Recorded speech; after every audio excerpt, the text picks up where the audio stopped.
All right. Before we start, we may double check all our circuit breakers are pushed in, our switch positions, and it's a good idea to move your control cable in the full range of motion to make sure that the cable moves freely, and then hold it against the off position. Now we're ready to start. We already did the pre-check. We turn our master switch on. Now if we turn the master switch on, you can see all the indicators will come to life. Your battery voltage is right on this gauge, your fuel level. Now all indicators, now this one is reading 7 because probably the line is pressurized, and that's why we have this one reading. The AGT and the oil temp, they also might be reading something because the oil temp right now is reading the current temperature or the oil that temperature is in the engine. The rest should be at 0. So now we're ready to start. We clear everything. We give the signal that engine start. We open the fuel valve. When we open the fuel valve, now you see we open the fuel valve, whatever pressure was in the line depleted. We turn the fuel pump on. When we turn the fuel pump on, we should see some kind of indication of fuel pressure. That means we're good to go. And then we declare start. So we go, I'm going to turn the switch off. So we declare start, and one hand against the off. And again, do not hold the lock mechanism. The lock mechanism only to go from idle to off. But going from off to idle forward, always have your fingers off the lock mechanism. So we go start. When we go to start, the ignition light should come on, because in this position I'm giving voltage to the start control relay and to the ignition box.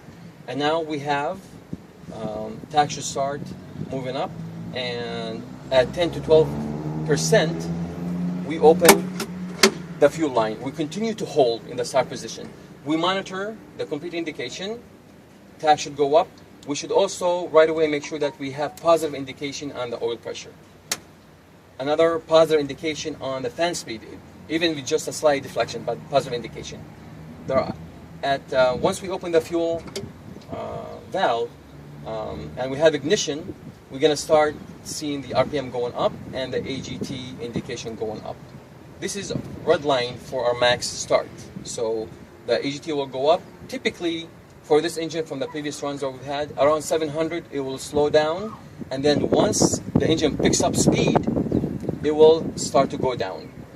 Around 46%, we release the start button, and now the engine is self-sustained. So we let it warm up a few minutes, and then we can, if you'd like, we can advance the power slightly to see the different indications, and then bring it back to idle. Now, if we were to move the engine speed up and down a couple times before we shut down, we let it stabilize for a minute or so. And now we're ready to shut down. All our indications are normal.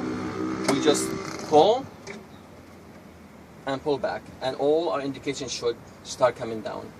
Right about 12 to 10% in one, that's when we turn the fuel pump off. 10%?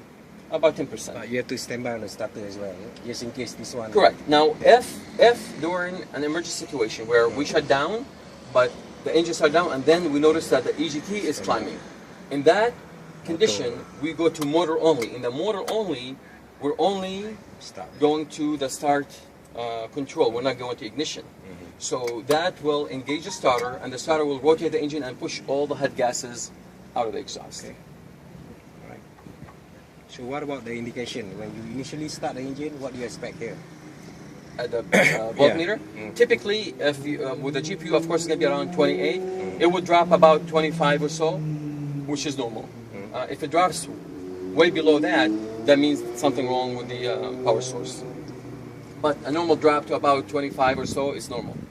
So we'll continue to hold until we conclude the start. Okay.